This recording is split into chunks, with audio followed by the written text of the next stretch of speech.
بسم اللہ الرحمن الرحیم۔ آگے 14واں سبق دیکھیں۔ 14واں سبق صراط مستقیم کورس کے ہر سبق میں 5 چیزیں ترتیب کے ساتھ آ رہی ہیں: منتخب آیات، احادیث، عقائد نظریات، مسائل و احکام، مسنون دعائیں۔ تو شروع میں جو آیات آئی ہیں یہ سورہ لہب ہے، جو قرآن کریم کی آخری صورتوں میں سے ہے۔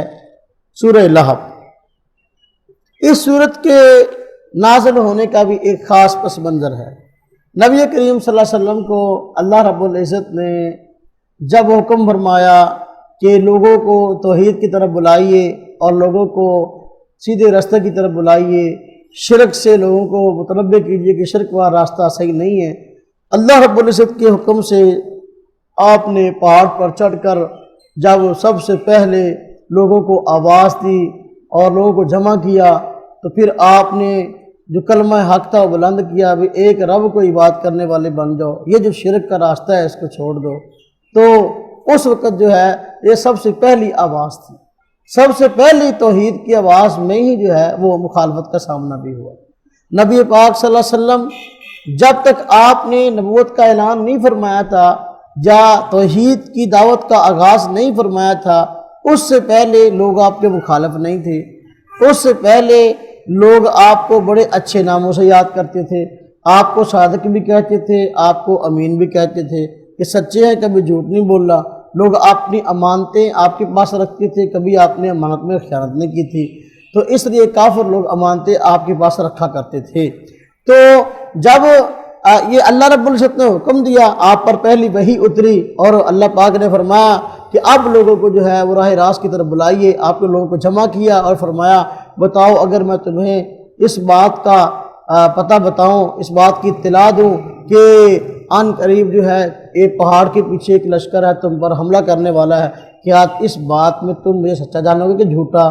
صاحب نے کہا آپ نے کبھی جھوٹ بولا ہی نہیں ہے، تو آپ سچ ہی بولتے ہیں تو سچ ہی ہوگا، اگر آپ کہیں گے ایسا ہے ہم مانیں گے، کیوں نہیں مانیں گے؟ تو پھر جب آپ نے اپنی سچائی کا لوگوں سے اقرار کروا لیا اور پوچھا بتاؤ آج تک جو ہے تم نے مجھے کیسا پایا معاملات کے اندر، جھوٹا ہے سچا؟ صاحب نے کہا کہ آپ کو بہت مرتبہ ہم نے آزمایا، آپ نے ہمیشہ سچ ہی بولا ہے، تو آپ نے فرمایا اچھا کہ یہ بات ہے، پھر اب جو ہے آپ نے اپنی دعوت کا آغاز کیا۔ یہ جو ہم اپنے معاملات کر رہے ہیں یہ معاملات رب کی رضا کے مطابق نہیں ہے، یہ رب کی رضا کے خلاف ہیں۔ یہ بتوں کی عبادت چھوڑ دو، ایک رب کی عبادت کرنے والے بن جاؤ، اور جس نے ہمیں پیدا کیا عبادت بھی اسی کی ہے، اور یہ بت جس کو ہم اپنے ہاتھوں سے بناتے ہیں یہ بت ہمارا کیا سنوار سکتے ہیں؟ یہ تو خود مخلوق ہیں، تو مخلوق جو ہے وہ کیسے دوسری مخلوق کی کارساز ہو سکتی ہے؟ ایسا نہیں ہے۔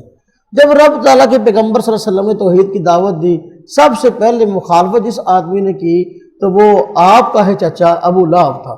اس نے پتھر اٹھایا اور نبی پاک صلی اللہ علیہ وسلم کے اس طرح مارا اور کہا تبًا لک، کہ اس کا ترجمہ ہمارے یہاں بنتا ہے کہ او تو مرے سامنے اسے کہا کہ سجدے سی، جو ہلاک ہو انہیں اس لیے ہمیں بلایا تھا کہ ایسی باتیں کرے ہمارے سامنے۔ سب سے پہلے پتھر اٹھا کے مارنے والا کون تھا؟ اپنا ہی رشتہ دار، اپنا ہی چچا۔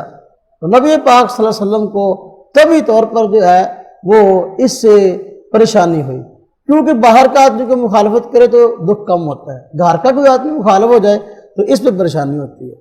تو وقت گزرنے کے ساتھ ساتھ ایسا ہوا کہ نہ صرف یہ بلکہ اور بھی بہت سارے لوگ آپ کے مخالفین کھڑے ہو گئے، حتیٰ کہ مرد بھی اور عورتیں بھی۔ ابو لہب کی بیوی جو ہے خاتون تھی، حالانکہ عورتوں کو نہیں چاہیے کہ مردوں کے معاملات میں آئیں، لیکن یہ بھی ابو لہب کی بیوی آپ کی چچی تھی، لیکن یہ بھی نبی پاک صلی اللہ علیہ وسلم کے خلاف جو ہے باتیں کرتی، توہین امیز کلمات کہتی اور آپ کا مذاق اڑاتی۔ تو اللہ رب العزت نے چونکہ طبی طور پر یہ رشتہ دار تھے اور آپ کو ان کی مخالفت کی وجہ سے پریشانی کا سامنا تھا، اللہ رب العزت نے آپ کو تسلی دینے کے لیے سورہ لہب اتاری، اور اس میں ان جو ہے خاص طور پہ ابو لہب اور اس کی بیوی ان کی تباہی اور بربادی کا جو ہے اللہ رب العزت نے بتایا کہ ان قریب یہ لوگ تباہ و برباد ہوں گے۔ ان کا یہ جو اپنا برا ہتھ کنڈا ہے، ان کے جو بری سوچ ہے اور یہ جو ان کا عمل ہے یہ انہیں لے ڈوبے گا۔ فرمایا دیکھیں اعوذ باللہ من الشیطان الرجیم، بسم اللہ الرحمن الرحیم، تبت یدا ابی لہب و تب، فرمایا ابو لہب کے دونوں ہاتھ ٹوٹ جائیں اور وہ برباد ہو جائے، ما اغنا عنہ مالہ وما کسب، نہیں کام آیا اس کے وہ مال جو اس نے کمایا تھا، سیصلی نارن ذات لہب، ان قریب یہ شعلوں والی آگ میں گرے گا، وامرأتہ حمالۃ الحطب، اور اس کی بیوی بھی جو کہ لکڑیاں اٹھانے والی ہے، فی جیدہا حبل من مسد، اس کی گردن میں رسی ہے بٹھی ہوئی۔ اب یہ اللہ رب العزت نے پیش گوئی فرما دی کہ ابو جہل بھی تباہ و برباد ہوگا اور اس کی بیوی بھی۔ چنانچہ ایسا ہی ہوا کہ اس کو طرح طرح کی بیماریاں لگی، اور طرح طرح کی بیماریاں لگی، اس کی اولاد خود اس سے نفرت کرنے لگی، گھر والوں نے اس کو جو ہے یہ ایسی اس کو عجیب و غریب بیماریاں لگی، گھر والوں نے اس کو جو ہے گھر سے نکال دیا، باہر پڑا رہتا تھا، یہاں تک کہ جب یہ مر گیا کسی نے اس کے جو ہے نا کفن دفن کا کوئی خاطر خواہ کوئی انتظام نہیں کیا، بلکہ جو ہے وہ لاٹھیوں سے گھسیٹ کر اس کو گڑھے میں ڈال دیا۔ دیکھو کیونکہ اللہ کے پیارے پیغمبر صلی اللہ علیہ وسلم کو ستایا، تو اس لیے انجام اس آدمی کا یہ ہوا، کیونکہ یہ آپ کا گستاخ تھا، اور گستاخ جو ہے وہ کامیاب نہیں ہوتا، گستاخ کا انجام برا ہی ہوتا ہے۔ اور اس کی بیوی ابو لہب کی، اس کے ساتھ بھی ایسا ہی ہوا، قرآن نے کہہ دیا فی جیدہا حبل من مسد، یہ مرے گی تو اس کے گلے کے اندر رسی پڑی جو پہلے بتا دوں۔ چنانچہ ایسا ہی ہوا، یہ اللہ آپ کا بھلا کرے، ابو لہب ما اغنی عنہ مالہ وما کسب، قرآن نے کہا مالدار آدمی تھا، اپنے مال پر آدمی کو جو ہے وہ کہہ لو کہ تکبر ہوتا ہے، بھروسہ ہوتا ہے کہ میرے پاس تو مال ہے، میں بڑے بڑے مسائل کا حل جانتا ہوں۔ تو مالدار آدمی تھا، مکے کا چودھری تھا، لیکن اس کی بیوی گھٹیا حرکتیں کرتی تھی، جنہوں اپنے پنجابی کہتے کمینیاں حرکتیں۔ کیا بھی خاون چودھری ہے، مکے کا رئیس ہے، تو خاون چودھری ہے، لیکن اس کے باوجود بیوی جو ہے وہ جنگل سے لکڑیاں جو ہے وہ اپنا تلاش کر کے لاتی اور اس کو جلاتی تھی۔ مالدار آدمی کو تو اتنی محنت کرنے کی ضرورت ہے، اس کو چاہیے بھائی اپنے مال کو استعمال کرے، کسی سے خرید دے اور ٹھیک ہے، خود جا کے چن کے لانا، ہاں جی، اور خود اٹھا کے لانا، تو یہ کمینہ پن تھا، اس سے اس کا کمینہ پن بھی بیان کیا گیا۔ تو ایک دن ایسے جو ہے وہ گٹھا لکڑیوں کا جو ہے وہ لاد کر لا رہی تھی، تو اس طرح جو ہے نا اس نے اپنے لکڑیوں کے گٹھے کو جو ہے وہ اپنے سر کے اوپر جو ہے وہ مضبوط کرنے کے لیے اس کو جس طرح گٹھے کو رسی سے باندھا ہوا تھا، اسی رسی کو جو ہے نا اپنے گلے کے ساتھ لٹکایا ہوا تھا، اس طرح اپنا گلے کے ساتھ جو ہے وہ باندھا ہوا تھا، تو چپکایا ہوا تھا۔ تو اچانک ایسا ہوا کہ گٹھا جو ہے وہ سرک گیا پیچھے کی طرف، جب گٹھا سرکا تو جو ہے رسی جو گلے کے اندر تھی وہ مضبوط ہو گئی، یعنی وہ پھندا ہی بن گیا، اس سے اس کا دم گھٹ گیا اور مر گیا۔ قرآن نے جو کہا تھا فی جیدہا حبل من مسد، اس کے گردن کے اندر رسی ہے بٹی ہوئی، تو گردن کے اندر رسی بٹی ہوئی پڑی اور وہ مر گئی۔ تو گستاخ رسول کا انجام اچھا نہیں ہوتا، گستاخ رسول تباہ و برباد ہوتا ہے۔ یہ خاوند اور بیوی دونوں باوجود اس کے نبی پاک صلی اللہ علیہ وسلم کے رشتہ دار تھے، لیکن چونکہ آپ کے مخالف تھے، آپ کو تکلیف دیتے تھے، اس لیے اللہ رب العزت کے عذاب کا شکار ہوئے۔ بات سمجھ میں آئی؟ جب نبی پاک صلی اللہ علیہ وسلم پیدا ہوئے، توجہ کیجیے گا، جب آپ صلی اللہ علیہ وسلم پیدا ہوئے، کہتے ابو لہب نے بڑی خوشی منائی تھی، ہاں جی، اور لونڈی کو آزاد کیا تھا جو نکرانی تھی، جس نے آ کر خوشخبری سنائی کہ آپ کے یہاں بھتیجا ہوا ہے۔ تو آج اس بات کو بڑا اتار چڑھاؤ کر کے بیان کی جاتا ہے کہ جی ابو لہب نے بڑی خوشی منائی تھی جب جو ہے اپنا اللہ آپ کا بھلا کرے یہ پیدا ہوا تھا، آپ سلم پیدا ہوئے تھے، اس نے بڑی خوشی منائی تھی ابو لہب نے، تو ہم کیوں نہ منائیں؟ ابو لہب کا جو انجام ہوا پھر آپ کا بھی وہی ہو۔ خوشی اور غمی مسلمان کی شریعت سے باہر نہیں ہوتی۔ ابو لہب نے پیدائش کی خوشی تو منائی ہے لیکن شریعت پر عمل نہیں کیا۔ اگر ہم خوشی تو منائیں، ناچیں اور گائیں کہ نبی پاک صلی اللہ علیہ وسلم تشریف لے آئے، لیکن جو شریعت پر عمل نہ کریں، ہاں جی، ویسے کہیں کہ ہمیں بڑی محبت ہے، نماز کا وقت ہے تو مسجد خالی ہوں، ہاں جی، ہمیں کہیں بڑی محبت ہے لیکن اس شوق کے اندر گلیاں بھی سجائیں ابو لہب کا نام لے کے، ہم کہتے ہیں بھئی ابو لہب ہمارے لیے معیار ہے، تو گستاخ تھا، تم ہمیں کہتے ہو کہ تم گستاخ ہو، تمہیں نبی پاک صلی اللہ علیہ وسلم سے محبت نہیں ہے؟ بھئی گستاخ تو تم ہو جو ایک گستاخ کو بطور دلیل کے پیش کر رہے ہو۔ بھئی بات تو جہاں یہ ہے کہ اس گستاخ نے شریعت پر عمل نہیں کیا، تم کہتے ہو اس گستاخ نے جو ہے وہ خوشی منائی تھی اس لیے ہم بھی منا رہے ہیں۔ اب اس کے لیے ایک خواب کا واقعہ جو ہے وہ بیان کرتے ہیں۔ ابو لہب کو کسی نے خواب میں دیکھا تو وہ کہتے تھا کہ جو ہے میں نے جس انگلی سے آزاد کیا تھا اس لونڈی کو، اس انگلی سے جو ہے مجھے شہد کی طرح کی چیز ملتی ہے۔ ہم کہتے ہیں خواب شریعت میں حجت ہی نہیں ہے۔ خواب قرآن کہتا ہے تبت یدا ابی لہب و تب، سیدھی سیدھی بات۔ ابو لہب تباہ و برباد ہو گیا، ما اغنی عنہ مالہ ما کسب۔ قرآن کہتا ہے سیصلی نارا ذات لہب، دوزخی سیدھا کے سیدھا۔ تو اسی کو جلدی ثابت کر دے تلے ہوئے ہیں۔ بات سمجھ میں آئی ہے؟ ہاں، تو اور میں کہتے ہیں بھی ایک میں عرض کروں کہ سوائے ابلیس کے سبھی خوشیاں منا رہے ہیں۔ ہم کہتے ہیں بھی نبی پاک صلی اللہ علیہ وسلم کے تشریف لانے کی خوشی سب کو ہے، اس بات کا انکار نہیں ہے، لیکن خوشی کرنے کا انداز کیا ہے؟ ہم نے شریعت سے سیکھنا ہے، آپ صلی اللہ علیہ وسلم سے سیکھنا ہے۔ آپ کے زمانے میں کچھ نہیں تھا، نہ آپ نے سکھایا، نہ صحابہ کے زمانے میں تھا، نہ انہوں نے سکھایا، تو اس لیے جو ہے ہم یہ کام نہیں کرتے۔ لیکن وہ کہتے ہیں کہ سوائے ابلیس کے سبھی خوشیاں منا رہے ہیں، یعنی اس آدمی کو شیطان کہتے ہیں جو یہ کام نہ کرے۔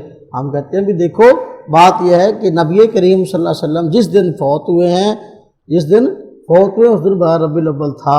پیدائش کے بارے میں تو اختلاف ہے، پیدائش کس دن ہوئی ہے؟ بعض روایات میں 12 کا تذکرہ ہے، بعض میں 8 کا تذکرہ ہے، بعض روایات میں 9 ربیع الاول کا تذکرہ ہے۔ پیدائش کا دن تو طے ہی نہیں ہے، لیکن وفات کا دن طے ہے۔ جو وفات کا دن ہے اس دن تم ناچتے ہو، بھنگڑے ڈالتے ہو، پھر ہمیں شیطان کہتے ہو۔ اور جس دن آپ صلی اللہ علیہ وسلم کا انتقال ہوا اس دن شیطان ناچا تھا۔ کون ناچا تھا؟ شیطان۔ تو شیطان کون ہوا؟ ہمیں کہتے ہیں سوائے ابلیس کے سبھی خوشیاں منا رہے۔ ابلیس میں خوشی کوئی نہیں، باقی سارے نو۔ اس دن خوشی ابلیس کو تھی جس دن آپ صلی اللہ علیہ وسلم کا انتقال ہوا۔ وہ وفات کا اب خود احمد رضا خان نے اس مسئلے پر ایک مستقل کتاب لکھی ہے، فتاوی رضویہ کی 26 جلد میں چھپ گئی ہے، وہ رسالہ نطق الہلال کے نام سے، کہ آپ صلی اللہ علیہ وسلم کی تاریخ پیدائش کیا ہے۔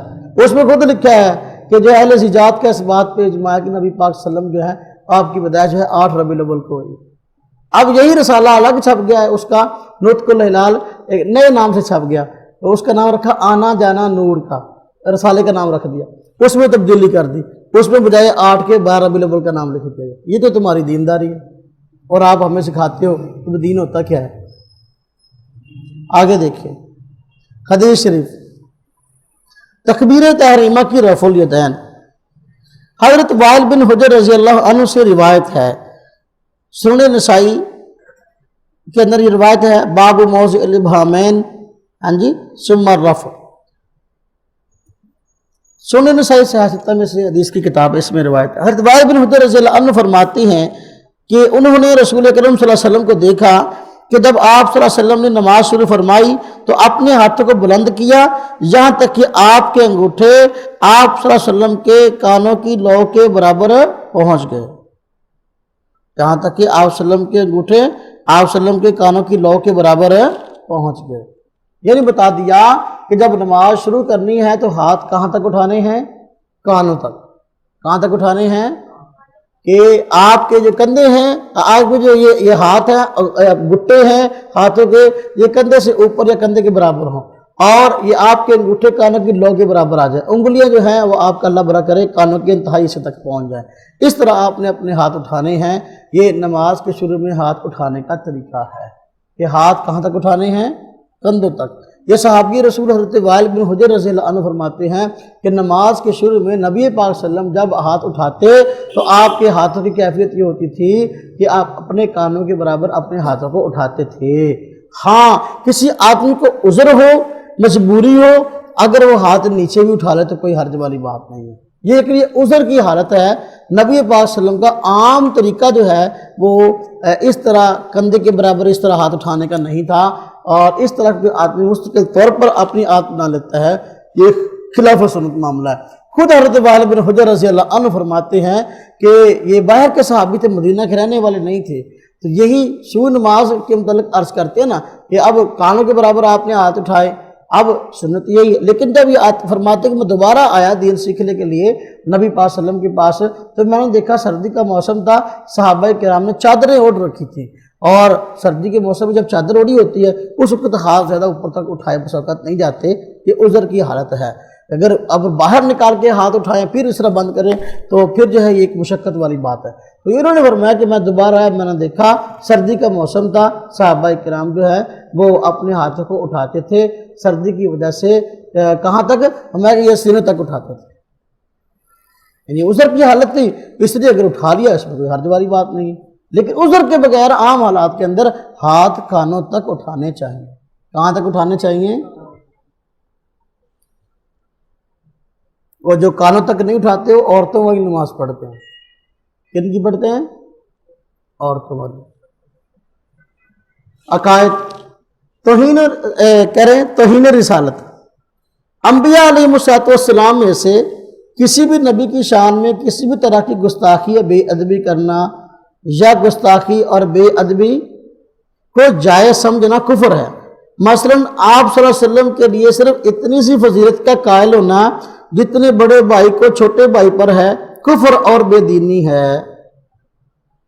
یعنی ہم کہتے ہیں انبیاء علیہ السلام میں سے کسی بھی نبی کی توہین کرنا کفر ہے۔ آدم علیہ السلام سے لے کر ہمارے پیارے پیغمبر صلی اللہ علیہ وسلم تک جتنے نبی آئے ہیں کسی بھی نبی کی توہین کریں گے یہ کفر ہے۔ صرف ہمارے نبی کے نہیں، کسی بھی نبی کی توہین کریں گے یہ کفر ہے، اور یہ بہت بڑا گناہ ہے، اور اس سے بڑا گناہ کوئی نہیں۔ اس سے انسان اپنے اسلام سے نکل جاتا ہے، اور ایسا آدمی واجب القتل ہے، گستاخ جو ہے۔ اور بتا دیا مثال کے طور پر کہ کوئی آدمی اگر اتنی سی فضیلت کا قائل ہو آپ صلی اللہ علیہ وسلم کے لیے جتنی ایک بڑے بھائی کے لیے ہوتی ہے، ہمیں کہ یہ عقیدہ رکھنا بھی کفر ہے۔ یہ بات بطور مثال کہی گئی ہے، یہ تھوڑی سی سمجھ لیں۔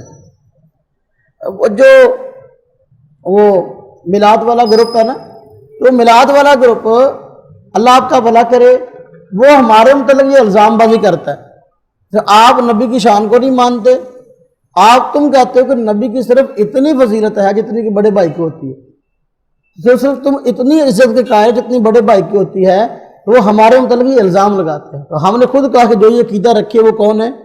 مسلمان نہیں بلکہ کافر ہے۔ اب اگر ہمارا یہ عقیدہ ہوتا تو ہم یہ بات کہتے نہیں۔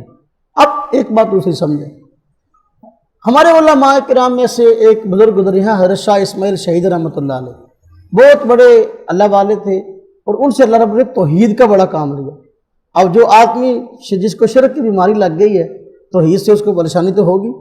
انہوں نے کام بڑا کیا شرک کے خلاف، بدعات کے خلاف، یہ قبر پرستی کے خلاف، یہ بیچارے ان سے بڑے پریشان تھے، اور دلائل کے ساتھ ان کا مقابلہ نہیں کر سکتے تھے، اس لیے الزام بازی کر کے ان کو بدنام کیا۔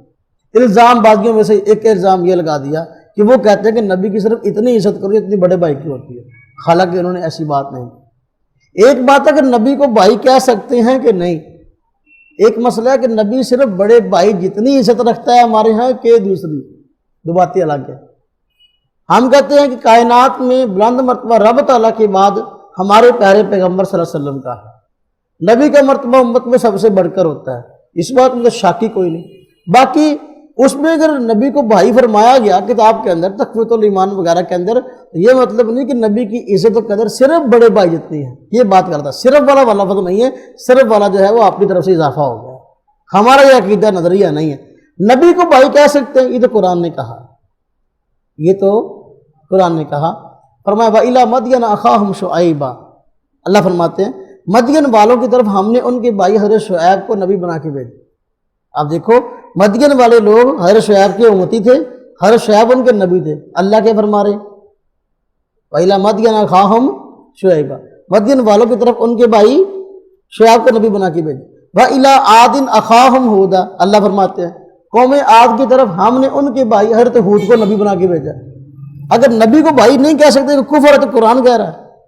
قوم عاد ان کے پیغمبر تھے حضرت ہود، اور حضرت ہود کو اللہ فرما رہے کہ یہ اپنی امت کے بھائی تھے، تو بھائی کہنا کفر کی بات نہیں ہے۔ یا فرمایا وَإِلَىٰ ثَمُودَ أَخَاهُمْ صَالِحًا، قرآن میں ہے کہ اللہ فرماتے کہ ہم نے قوم سمود کی طرف ان کے بھائی حضرت صالح علیہ السلام کو نبی بنا کے بھیجا۔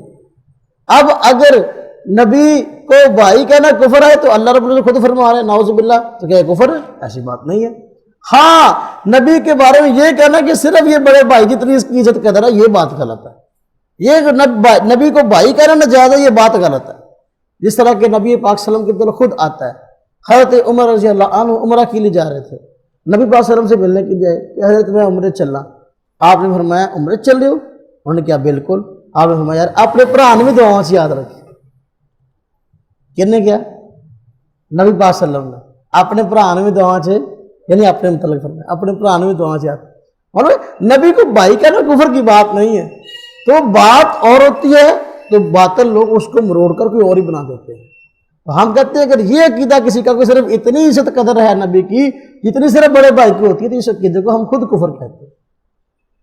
توہین علم نبوت, اس بات کا قائل ہونا کہ فلاں شخص کا علم حضور صلی اللہ علیہ وسلم کے علم سے زیادہ ہے, یا علوم نبوت یعنی علم دین کو باقی علوم و فنون کے مقابلے میں گھٹیا سمجھنا, یا علماء دین کی بوجہ علم دین تحقیر کرنا, یہ کفر ہے. اللہ رب العزت انبیاء علیہ السلام کو جو علوم عطا فرماتے ہیں, یہ رب تعالیٰ کا خاص پیغام ہوتا ہے جو بندوں کے نام ہوتا ہے. نبی یہ اللہ رب العزت سے رہنمائی لیتا ہے, علم لیتا ہے اور امت کو علم دیتا ہے. جس طرح کا دیکھو نا قلم ہے, قلم یہ دوات سے سیاہی لیتا ہے اور کاغذ کو دیتا ہے. نبی نون والقلم وما یسطرون, تو نبی جو ہے, نبی یہ پیغمبر یہ اللہ رب العزت سے رہنمائی لیتے ہیں اور امت کو دیتے ہیں. تو اب جو نبی جب تک ہیں اللہ رب العزت کے حکم سے وہ لوگوں کی رہنمائی کرتے ہیں. انبیاء کی دنیا سے پردہ فرمانے کے بعد اب ان کے وارث علماء, نبی پاک نے خود فرمایا علماء انبیاء کے وارث ہیں. تو اب چونکہ علماء وارث ہیں, اس لیے علماء جو ہیں وہ نبوت والے جو ڈیوٹی ہے یعنی لوگوں کی ہدایت اور رہنمائی, تو اس ڈیوٹی کو انجام دیتے ہیں, لوگوں کی رہنمائی کرتے ہیں, لوگوں کو بتاتے ہیں کہ دین ہے کیا. بات سمجھ آ رہی؟ ہاں جی. تو اب کوئی آدمی نبی کی توہین کرے یہ بھی کفر ہے, علم نبوت کی توہین کرے, نبی پاک صلی اللہ علیہ وسلم جو دین دے کر گئے اس کی توہین کرے یہ بھی کفر ہے, اور عالم دین کی توہین کرے اس وجہ سے کہ یہ عالم دین ہے یہ بھی کفر ہے. کیوں؟ یہ مولوی کی توہین نہیں ہے, در حقیقت یہ توہین کس کی ہے؟ اس ذات کے جس نے دین بھیجا ہے. مولوی کی تو عزت اس لیے ہے نا کہ وہ دین بتاتا ہے, عالم کی عزت اس لیے ہے کہ وہ علم دین کو جانتا ہے, علم دین بتاتا ہے. اگر کوئی کسی کی عالم کی اس وجہ سے توہین کرتا ہے کہ یہ عالم دین ہے اس لیے اس کی توہین کروں, اس نے عالم دین کی توہین نہیں کی, اس نے گویا کہ علم نبوت کی توہین کی ہے, اس نے رب تعالیٰ کی وحی کی توہین کی ہے, رب تعالیٰ کی بھیجی ہوئے دین کی توہین کی, یہ کفر ہے. مسائل و احکام, مسائل و احکام میں نماز کی شرائط ذکر کی گئی ہیں. کیا چیز ذکر کی گئی ہیں؟ ایک ہے نماز کی شرائط, ایک ہے نماز کے فرائض. توجہ کیجیے گا, جو شرطیں ہیں ان کا نماز سے پہلے پایا جانا ضروری ہے, یا نماز سے پہلے ان کا خیال رکھنا ضروری ہے. جو نماز کے فرائض ہیں ان کا نماز کے اندر ہونا ضروری ہے. یعنی کہہ لو کچھ چیزیں ایسی جن کا نماز سے پہلے خیال رکھنا ضروری ہے, کچھ کا نماز کے اندر خیال رکھنا ضروری ہے. جو نماز سے پہلے ہونی ضروری ہے اس کو نماز کی شرائط کہتے ہیں, جو نماز کے اندر ہونی ضروری ہے وہ کیا ہے؟ نماز کے فرائض. نماز کی شرائط کتنی ہے ذکر کرنا ہے. یہاں پر 7 شرائط ذکر کی گئی ہیں. کہتے ہیں نمبر 1, جسم کا پاک ہونا ایسی نجاست سے جس سے نماز نہیں ہوتی. نجاست سے, نپاکی سے جسم کا پاک ہونا یہ ضروری ہے. اگر جسم پر نپاکی لگی ہوئی ہے اور ہے بھی اتنی جو قابل معاف نہیں ہے, اس سے نماز نہیں ہوگی اور نماز پڑھنے والے کی نماز کا ثواب اس کو نہیں ملے گا, فرضیت اس کی پوری نہیں ہوگی, دوبارہ پڑھنی پڑے گی. نمبر 2, لباس کا پاک ہونا ایسی نجاست سے جس سے نماز نہیں ہوتی. پہلے بتایا جسم کا پاک ہونا, اب جو کپڑے پہنے ہوئے ان کپڑوں کا پاک ہونا ضروری ہے. اگر ان کے اوپر اتنی نپاکی لگی ہوئی ہے جو قابل برداشت نہیں ہے اور وہ معاف نہیں ہے, اتنی نپاکی لگی ہوئی ہے, اس سے نماز نہیں ہوتی. اس کی تفصیل پیچھے گزر چکی, کتنی معاف ہے کتنی نہیں معاف. نمبر 3, سطر کا ڈھانپنا. سطر, نماز پڑھنے سے پہلے سطر کا ڈھانپنا ضروری ہے. سطر کہتے ہیں ننگ کو. مرد کا ننگ جو ہے یہ ناف سے لے کر گھٹنے تک ہے, یہ سارا مرد کا ننگ ہے. عورت کا سارا جسم ہی ننگ ہے, سب کو چھپانا ضروری ہے. تو اس لیے چہرہ اور ہتھیلیاں اور پاؤں، اس کے علاوہ عورت کا سارا جسم ڈھکا ہوا ہونا چاہیے.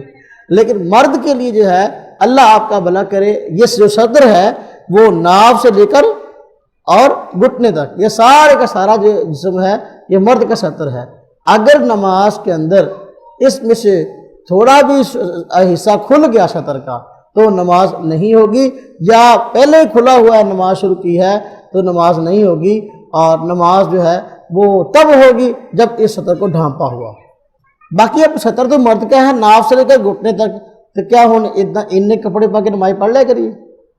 ایک ہے سطر کا خیال رکھنا، یہ کیا ہے؟ فرض ہے.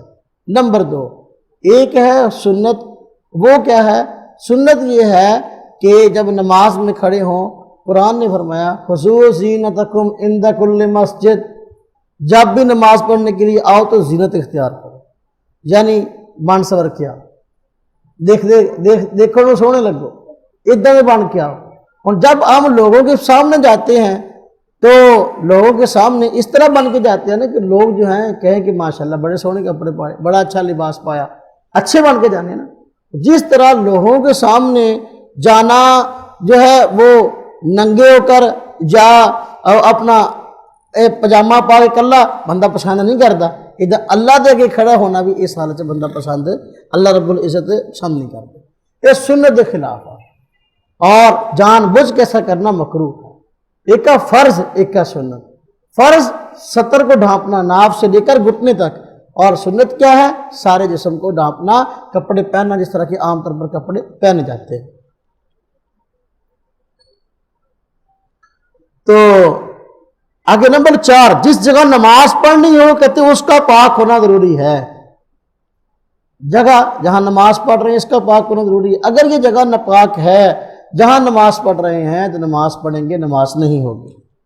نمبر 5، نماز کا وقت ہونا. نماز اگر پڑھ رہے ہیں اور اس نماز کا وقت ہی شروع نہیں ہوا تو نماز نہیں ہوگی. اس بات پہ توجہ کیجیے گا.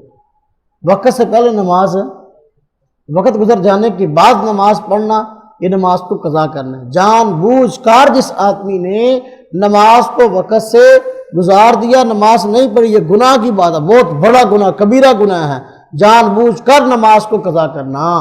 لیکن وقت سے پہلے نماز پڑھیں گے نماز ادا ہی نہیں ہوگی.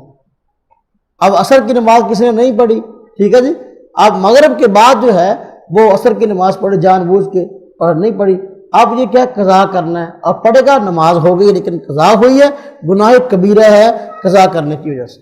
لیکن اب دیکھیں اگر اب عشاء کی نماز کا وقت شروع نہیں ہوا، کوئی آدمی ابھی عشاء کی نماز پڑھ لے، نہیں ادا ہوگی. کیوں؟ اس لیے کہ وقت شروع نہیں ہوا. قرآن کریم میں اللہ رب العزت نے خود ارشاد فرمایا ان الصلاۃ کانت علی المؤمنین کتابا موقوتا، نماز مومنوں پر وقت مقررہ پہ فرض ہے. جب وقت نہیں آیا اس سے پہلے نماز پڑھیں گے تو نماز نہیں ہوگی، اس سے پہلے نماز پڑھیں گے تو نماز نہیں ہوگی. توجہ کیجیے گا. آج کل جو ایک گروہ ایسا کرتا ہے کہ وہ دو نمازیں اکٹھی پڑھ لیتا ہے. ہاں جی، کہتے زور اور عصر کو اکٹھی پڑھ لو، مغرب اور عشاء کو اکٹھی پڑھ لو.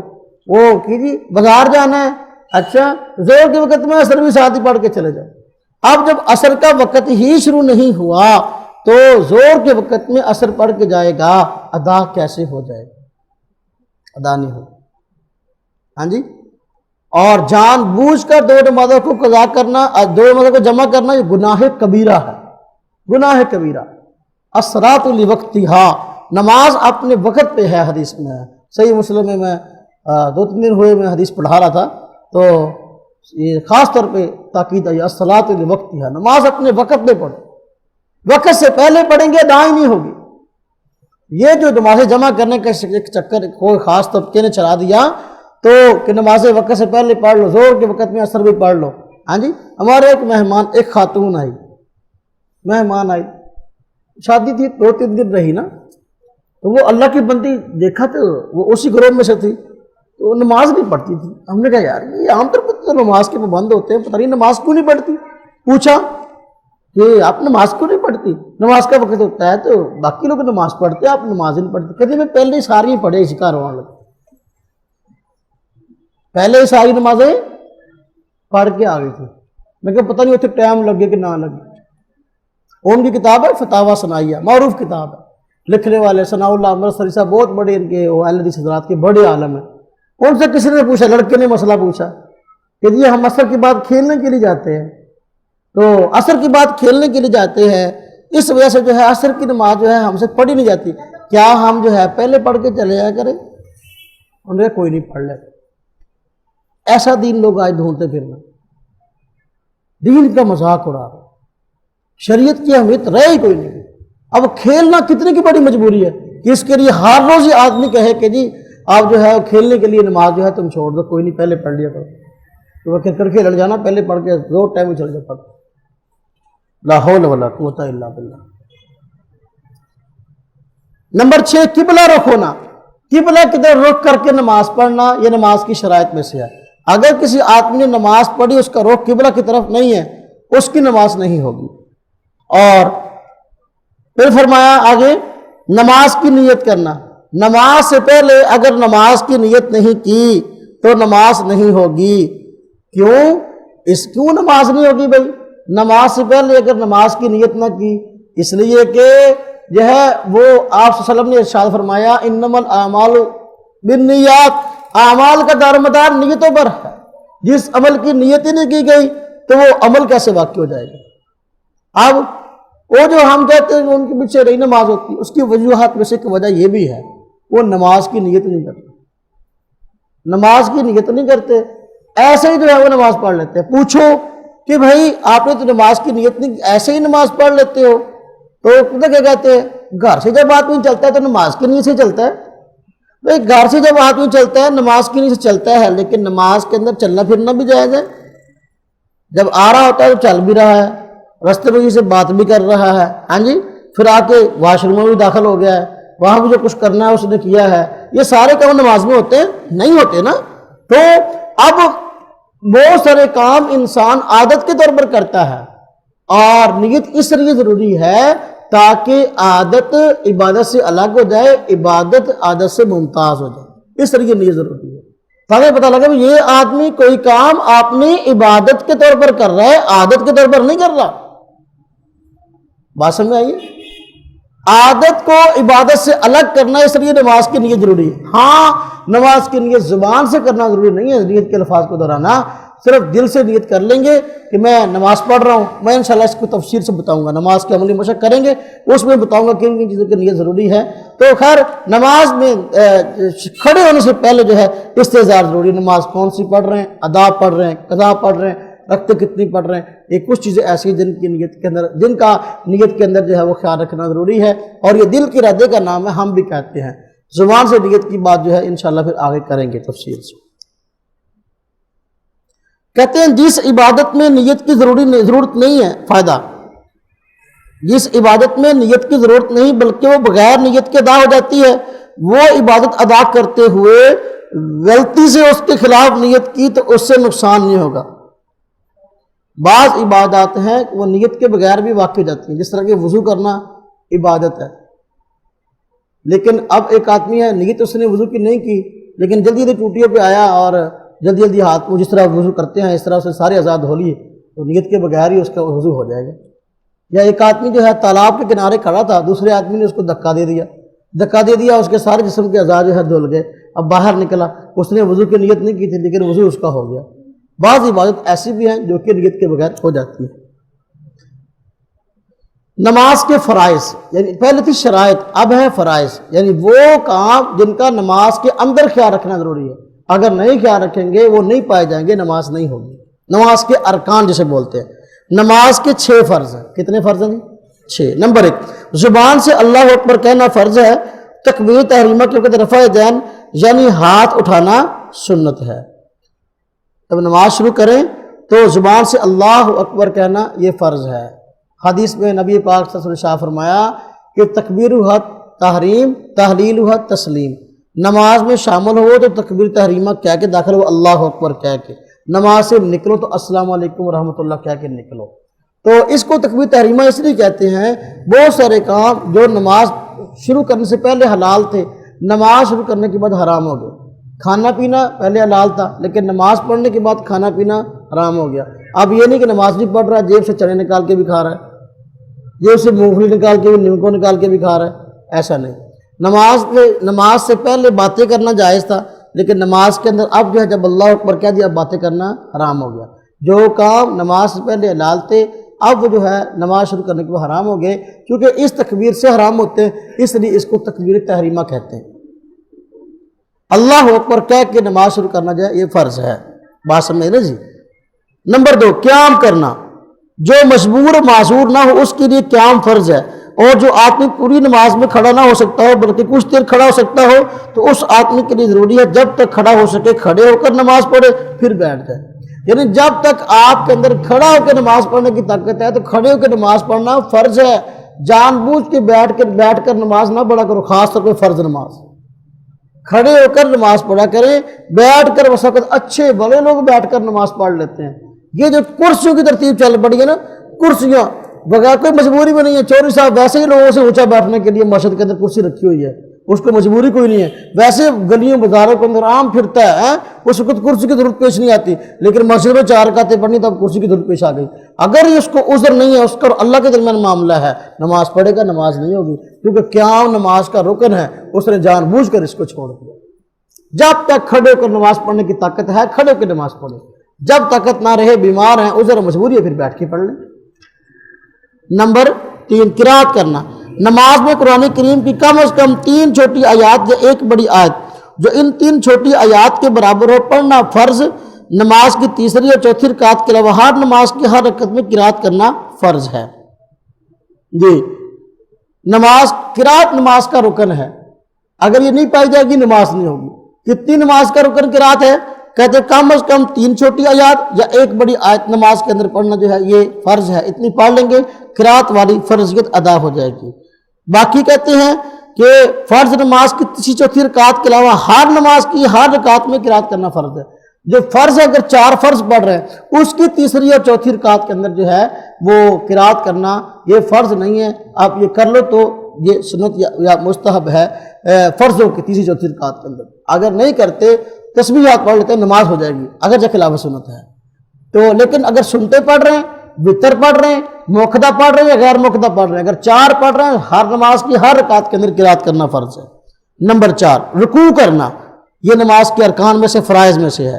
کم از کم رکوع کا مطلب اتنا جھکنا کہ دونوں ہاتھ گھٹنوں تک پہنچ جائے، اتنا جھکنا نماز کے اندر جو ہے یہ رکوع کی ادائیگی کے لیے ضروری ہے، اس سے رکوع والا رکن ادا ہو جائے گا۔ باقی سنت طریقہ یہ کہ رکوع اس طرح کرے کہ جو ہے وہ کمر، پیٹھ اور سر وغیرہ بالکل برابر ہو، اس طرح جھک کر جو ہے وہ رکوع کرے۔ انشاءاللہ عملی مشق ہم آگے کریں گے۔ نمبر 5، 5واں رکن نماز کا یا فرض 2 سجدے کرنا۔ سجدے میں یہ 2 سجدے کرنا یہ نماز کا فرض ہے۔ اب 2 سجدے میں کوئی ایک بھی رہ گیا نماز نہیں ہوگی۔ سجدے میں کم از کم، اب سجدہ کیسے واقع ہوگا، ہم کیسے سمجھیں گے کہ سجدے والی فرضیت ادا ہو گئی؟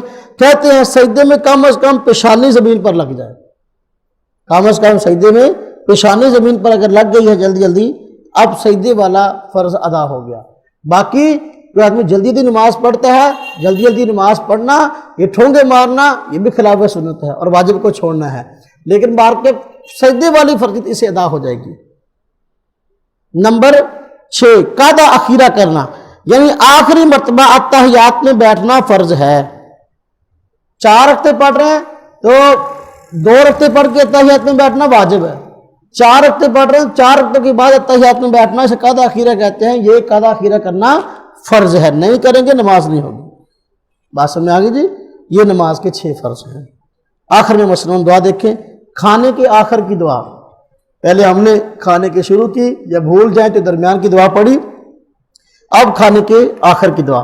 الحمدللہ الذی اطعمنا وسقانا وجعلنا مسلمین۔ کہتے ہیں تمام تعریفیں اس اللہ کے لیے ہیں جس نے ہمیں کھلایا، ہمیں پلایا اور ہمیں مسلمان بنایا، کیونکہ کھانا اللہ کی نعمت ہے، جب دستیاب ہو گیا تو اب ہم نے کھا لیا، اس کا شکر ادا کرنے کی ضرورت ہے۔ اللہ آپ نے ہمیں کھانا کھلایا، کھانے والی نعمت دے دی ہے، شکرانے کے طور پر یہ دعا سکھائی گئی ہے۔ اللہ رب العزت جو ہیں عمل کی توفیق عطا فرمائے۔ وآخر دعوانا ان الحمد للہ رب